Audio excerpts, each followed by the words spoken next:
Divoké vlny šumí a dovádějí, jejich bílé vrcholky se přelevají a narážejí na pobřežní skaliska. Tak tahle mořská romantika se ovšem dá prožít i v Hradci Králové, pár desítek metrů od řeky Labe, ve zdejších městských lázních, a to v kterémkoliv ročním období. Právě tady už v roce 1932 instalovala firma Českomoravská Kolben Daněk ojedinělé vlnobytí, podle tehdejšího slovníku vlnění, které navíc chrání československý patent číslo 42109.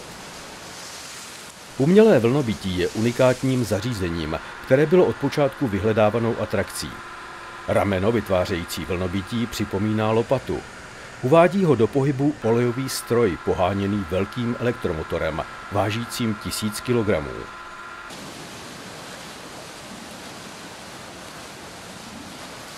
Královéhradecké lázně byly slavnostně otevřeny v dubnu roku 1933.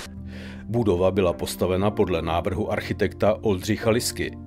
Komplex byl již tehdy dobovým královéhradeckým tiskem označován jako Bílá pohádka nebo Dům zdraví.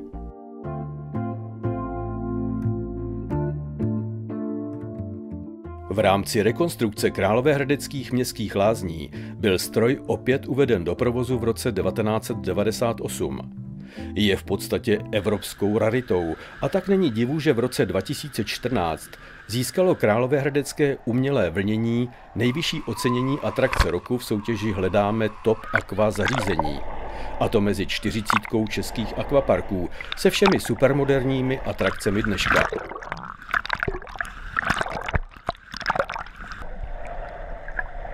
Do soutěže umělé vlnobytí přihlásila Královéhradecká správa nemovitostí, která městské lázně provozuje.